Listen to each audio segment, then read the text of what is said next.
Hello बच्चों, कैसे हैं आप सभी। उम्मीद करता हूं आप सब बहुत अच्छे होंगे।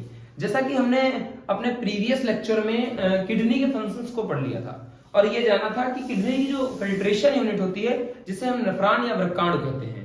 ऐसा माना जाता है कि किडनी में जो लाखों की संख्या में नेफ्रॉन्स होते हैं वो वही क्या करते हैं, हमारे ब्लड को फिल्टर करने का काम करते हैं। यानी कि अगर नेफ्रॉन की बात करें तो nephron is a filtration unit of kidney, यानी ये भी एक इकाई है किडनी की। इससे छोटा किडनी के अंदर कुछ भी नहीं होगा और बहुत सारे नेफ्रॉन इकट्ठे होकर के किडनी का रूप लेते हैं और काम करते हैं। तो आज हम पढ़ने वाले हैं बोर्ड एग्जाम के लिए महत्वपूर्ण टॉपिक वृक्काणु की संरचना या स्ट्रक्चर ऑफ नेफ्रॉन जिसको कहते हैं। ऐसा प्रीवियस ईयर के अगर 2-4-5 साल में देखा जाए प्यारे बच्चों तो कई बार आया हुआ ये टॉपिक है स्ट्रक्चर ऑफ नेफ्रॉन। लेकिन जिस हिसाब से किताबों में छपा होता है उस हिसाब से इसका डायग्राम थोड़ा सा समझना बड़ा मुश्किल होता है। इसलिए एकदम आसान तरीके का एक आप कह सकते हैं कि एक डायग्राम लेके आए हैं जो हमने तैयार किया है कि अगर इस हिसाब से बनाया जाए तो थोड़ा सा इजी हो जाएगा। लेकिन किताबों का ही अगर आपको देखना है तो आप किताब से डायग्राम वहां से भी देख सकते हैं। लेकिन जो यहाँ पर डायग्राम बना है ये बहुत ही इजी है, अगर आप इसको बनाना सीख जाएंगे तो कोई दिक्कत नहीं होगी। और प्रीवियस ईयर में बच्चों के में जो आया उन्होंने ये बनाया, उनको काफी इससे लाभ हुआ। तो आप भी इस डायग्राम को देख सकते हैं। तो आज हम पढ़ने वाले हैं पहले स्ट्रक्चर ऑफ नेफ्रॉन में देखना चाहते हैं कि क्या क्या है। तो आप ये सी कप जैसा स्ट्रक्चर देख रहे हैं जिसे बोमन्स कैप्सूल कहा गया या बोमेन संपुट हिंदी में कहा गया। उसके बाद देखिए ये सी अंदर करके कुछ गुच्छ टाइप बना हुआ है जिसको हिंदी में कोशिका गुच्छ, इंग्लिश में ग्लोमेरुलस फिल्टर कहा जाता है। ये माना जाता है कि ये प्राकृतिक फिल्टर है, प्राकृतिक छन्ना है जो हमारे ब्लड को फिल्टर करने का काम करता है। और ये बहुत सारी कोशिकाओं का एक समूह है। और कैसी कोशिकाओं का? रुधिर कोशिकाओं का कह लीजिए समूह है, इसलिए इसे कोशिका गुच्छ कहा गया। इसी से अटैच देखिए रीनियल आर्टरी और रीनल वेन है, यानी रीनल सिरा और रीनल धमनी है। अब आगे अगर बात करते हैं तो पीसीटी पहला जो चढ़ाव देखा हमने उसको प्रॉक्सिमल कॉन्वोल्यूटेड ट्यूब्यूल कहा गया, यानी समीपस्थ कुंडलित नलिका। उसके बाद डीसीटी दूरस्थ कुंडलित नलिका, हेनले का लूप बीचों बीच में, और आखिरी में हमारा कलेक्टिंग डक्ट या संग्राहक नलिका। इसे हेनले का लूप या हेनले का झूला भी कहते हैं। आइए अब एक एक चीज को हम कोशिश करते हैं जानने की और समझने की। प्यारे बच्चों, अगर पूरे वीडियो को आप देख लेंगे तो स्ट्रक्चर ऑफ नेफ्रॉन या यूरिन निर्माण की क्रियाविधि से आपको कोई समस्या नहीं होगी।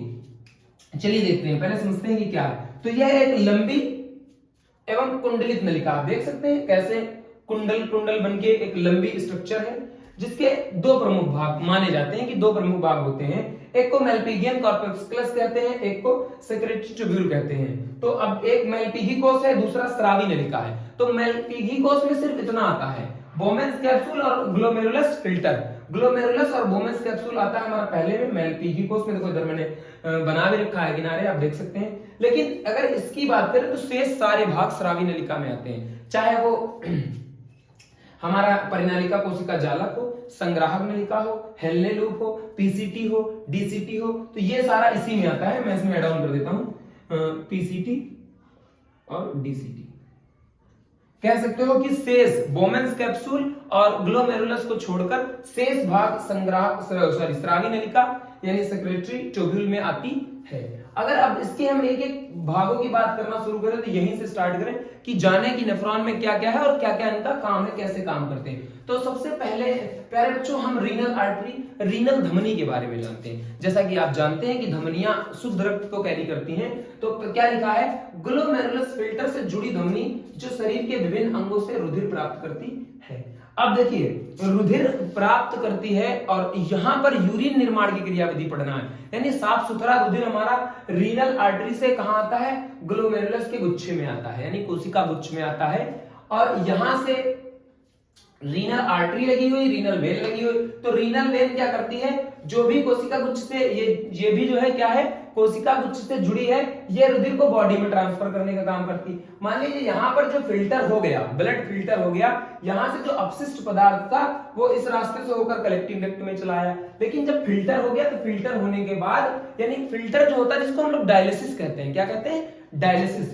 तो डायलिसिस होने के बाद ब्लड वापस फिर से बॉडी में जाए भेजने का काम करती है हमारी रीनल वेन्स करती है। उसके बाद फिर सी लाइक स्ट्रक्चर यानी बोमेंस कैप्सूल। तो बोमेंस कैप्सूल के देखिए मैंने लिखा है यहाँ प्यालेनुमा संरचना है। इसके परानिस्यंदन द्वारा रुधिर के उत्सर्जी पदार्थ व जल पृथक हो जाते हैं। अल्ट्रा फिल्ट्रेशन होता है। क्या होता है? अल्ट्रा, यहाँ फिल्ट्रेशन, उसके बाद अल्ट्रा फिल्ट्रेशन, एक बार निस्यंदन एक बार परानिस्यंदन। अल्ट्रा फिल्ट्रेशन करने के बाद जितने भी उत्सर्जी पदार्थ और जल वो क्या कर देते हैं, रुधिर से पृथक होते हैं और रुधिर वापस ग्लोमेरुलस से होते हुए रीनल वेन से होकर के बॉडी में चला जाता है।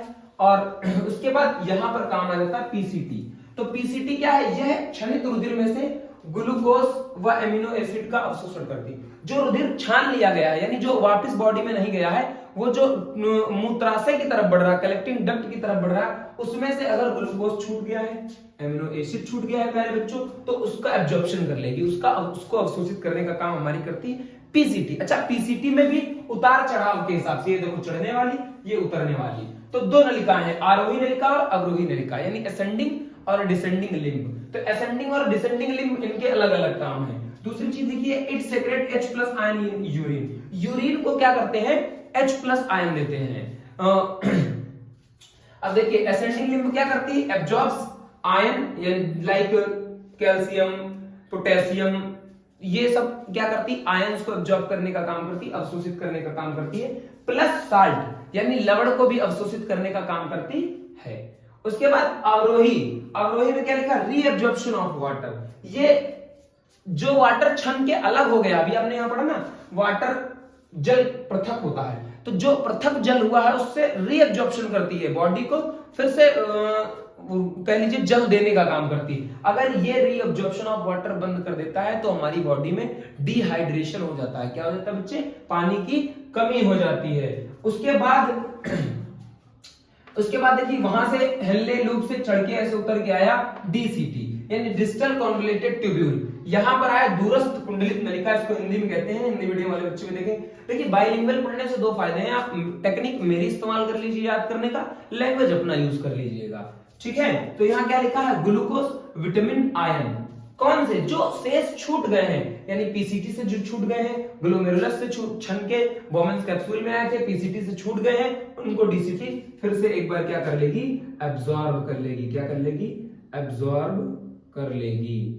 यानी कि जो छूट गया है, ग्लूकोज चला आया है, विटामिन चला आया है या कोई आयन चला आया है, उसको क्या करेगी? रीअब्जॉर्प्शन करेगी, उसका रीअब्जॉर्प्शन। तो इसके लिए क्या कह सकते हो? ग्लूकोज, विटामिन और आयन शेष बचे हुए ग्लूकोज, विटामिन और आयंस का पुनः अवशोषण करने का काम करती है हमारी दूरस्थ कुंडलित नलिका। उसके बाद हम बात करते हैं कलेक्टिंग डक्ट की। संग्राहक नलिका यूरिन संग्रह करती है। क्या करती है? अब देखो यहां से सब कर लिया गया, जो बचा वो यूरिन था, ये वेस्ट हमारा कह लीजिए एक्सक्रीटरी ऑर्गन जो यूरिन है, यूरिन का संग्रह हुआ, इसके रास्ते यूरिनरी ब्लेडर से यूरेथा में होकर के मूत्र का त्याग कर दिया जाता है, टॉयलेट का एक्सक्रीशन कर दिया जाता है। तो इस प्रकार प्यारे बच्चे हमारा स्ट्रक्चर ऑफ नेफ्रॉन, यानी इस प्रकार हमारा नेफ्रॉन काम करता है, निस्यंदन होता है, परानिस्यंदन होता है। तो इस प्रकार जो है पूरा स्ट्रक्चर नेफ्रॉन का काम करता है। मैं साइड देता हूं, आप स्क्रीनशॉट ले लीजिए जरा इसका।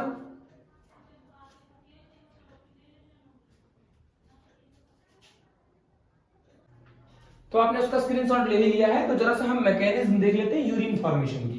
हालांकि सारा कुछ है इसी में, मैंने आगे बताया भी, लेकिन मैकेनिज्म क्या है ये मोस्ट इंपॉर्टेंट है। मूत्र निर्माण की क्रिया विधि लिखिए, बोर्ड में कई बार पूछा गया है, तो छोड़ना नहीं है, आप भरोसा रखिए। कहावत है ना, रख हौसला मंजर भी आएगा, प्यासे के पास चलकर समंदर भी आएगा, है ना। क्यों उदास है मंजिल के मुसाफिर, मंजिल मिलेगी और जिंदगी जीने का मजा भी आएगा, है ना। जिस दिन रिजल्ट आएगा हमसे ज्यादा तुम्हारे चर्चे होंगे बेटा, है कहेंगे देखो क्या पढ़ के आए थे, क्या क्या बन गए हैं। तो देखिए अल्ट्रा फिल्ट्रेशन, सेलेक्टिव रीअब्जॉर्प्शन और उसके बाद उसका सिक्रेशन।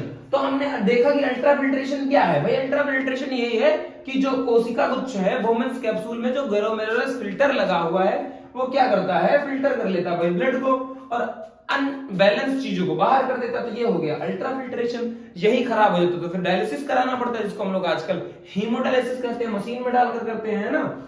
उसके बाद फिर पीसीटी और डीसीटी द्वारा। अब पीसीटी भाई साहब ने आयन, साल्ट इनका एब्जॉर्प्शन किया, वाटर का एब्जॉर्प्शन किया, अगर छूट गया तो डीसीटी ने ग्लूकोज एमिनो एसिड इनका रीअब्जॉर्प्शन भी किया, एक बार और अब्जॉर्प्शन किया, असेंडिंग लिम्ब ने अब्जॉर्प्शन किया, डिसेंडिंग लिम्ब ने अब्जॉर्प्शन किया, तो ये क्या हो गया, पुनरावशोषण हो गया। उसके बाद हमारा जो उत्सर्जित हो गया, जो अब कह लीजिए उत्सर्जित पदार्थ बचा, वो कहां पहुंच गया, कलेक्टिंग डक्ट में पहुंच गया। कलेक्टिंग डक्ट ने क्या भेज दिया भैया, कलेक्टिंग डक्ट ने देखिए क्या करिए, यूरेटर डक्ट है, यूरिनरी ब्लैडर है, यूरेथ्रा है, इसको भी बताएंगे क्या है, सीन समझिएगा, आने वाला क्वेश्चन एमसीक्यू में छपेगा 100%, लिख के ले लीजिए आप इसको। चलिए, तो इस प्रकार समझ गए क्या हो गया, पैरानिस्यंदन हो गया, वर्णात्मक या चयनात्मक पुनरावशोषण हो गया और स्रावण हो गया। यानी पिछली बातें जो मैंने की उनको डिटेल में लिखना ही मूत्र निर्माण की मैकेनिज्म हो जाएगी। 3 चीजें हैं, ये बोमेन्स कैप्सूल से रुधिर को छानना पैरानिस्यंदन, और उसके बाद बचे हुए क्षणित में से आयंस, लवण, ग्लूकोज, एमिनो एसिड, प्रोटीन्स, ये सब अगर बच गए हैं उनको चयन करके उनको निकालना, या वाटर बैलेंसिंग करना। खैर वाटर बैलेंसिंग काम एडीएच हार्मोन करता है, आपको पता होगा एडीएच हार्मोन। तो उसके बाद फिर इसका श्रावण करना। अब कुछ की पॉइंट्स लिखे हैं यहाँ पर जो ऐसा संभवित माना जाता है कि पेपर में आने के चांसेस इसके, इस क्वेश्चन के, पाथवे ऑफ यूरिन, मूत्र के मार्ग की, तो kidney, process, filtration bread, ultra filtration bread, है ना, ये एक छोटी सी बात होगी। पाथवे ऑफ यूरिन देखे तो वृक्क, उसके बाद मूत्र नलिका, मूत्राशय, मूत्र मार्ग, है ना, kidney, ureter duct, urinary bladder और यूरेथ्रा। 4 ऑप्शन दे दिए जाएंगे अलग अलग करके, मिसमैच करके, और आएगा, छपेगा, बिल्कुल छपेगा, लिख के ले लो। Length of ureter duct 25 centimetre मानी जाती है। यूरिनरी ब्लैडर का क्या काम है, urine of store for temporary time, यानी कम समय के लिए, कुछ समय के लिए यूरिन का यानी मूत्र का अवशोषण करना, सॉरी अवशोषण करना, इकट्ठा करना, है ना, स्टोर करना। अमाउंट कितना होता है, 500 से 550 ml, है ना। उसके बाद जीआरएफ क्या है, ग्लोमेरुलस फिल्टर रेट, कितनी तेजी से, कितनी दर से ग्लोमेरुलस हमारा जो कोशिका गुच्छ है ये डायलिसिस करने का काम करता है। कौन सा वाला, नेचर वाला, है ना। तो देखिए लिखा 125 ml पर मिनट ऑफ ब्लड, यानी कि 125 ml ब्लड जो है 1 मिनट में करता है, कि यही अगर माना जाए तो दिन भर में कर देगा 180 लीटर, है, ठीक है। तो ये हो गया। कंपोजिशन ऑफ यूरिन की बात करें तो नॉर्मल, सामान्य घटक, असामान्य घटक। सामान्य घटक में 95% वाटर है, 2.6% यूरिया है, 0.4% यूरिक एसिड है, और क्रेटिनाइन हमारा 2%। यूरिक एसिड, इसी के जमाव से हमें एक रोग होता है जिसको गठिया रोग कहते हैं, गठिया रोग, है ना, इसी के जमाव से, ठीक है। यूरिक एसिड जब हमारी बॉडी में जाम होने लगता है, जोड़ों में जॉइंट पेन होना हो जाता है, ठीक है, इसे गठिया रोग कहते हैं। अब नॉर्मल घटक ग्लूकोज, कब, शुगर पेशेंट यानी डायबिटिक पेशेंट, है ना। ये हीमोग्लोबिन प्लस प्रोटीन, यानी कि कह लीजिए ये जो क्या है, ये आपको बीमारी होने के लिए बता रहा है कि ये बीमारी आपको कोई होने वाली है। तो ये कुछ बातें थी, तो इसमें हमने मैकेनिज्म भी देख लिया। आज के इस टॉपिक में हमने स्ट्रक्चर ऑफ नेफ्रॉन भी देख लिया, डायग्राम भी देख लिया। होप, उम्मीद करता हूं आप सभी को बहुत अच्छा लगी होगी क्लास। अगर अच्छी लगी क्लास तो अपने दोस्तों के साथ शेयर करें और पढ़ना ना भूलें। हमारा संकल्प, इसके बाद शायद मेरे ख्याल से एक लेक्चर बचा वाष्पोत्सर्जन का, उसके बाद ये चैप्टर कंप्लीट हो जाएगा। हमारा संकल्प, हमारा वही मानना है, आपको उन ऊंचाइयों तक ले जाएंगे जो आप उम्मीद भी नहीं कर रहे होंगे, सोचा भी नहीं होगा। हमारे साथ बने रहेंगे तो 100 में 100 नंबर आना कोई बड़ी बात नहीं है। पूरी साइंस आपकी कंप्लीट होने वाली है, पूरी मैथ आपकी कंप्लीट होने वाली है, इंग्लिश कंप्लीट होने वाली है। जो जो आप जैसी जैसी डिमांड होगी कमेंट करके बताइएगा। तब तक के लिए बाय बाय, टेक केयर, मिलते हैं नेक्स्ट वीडियो के साथ।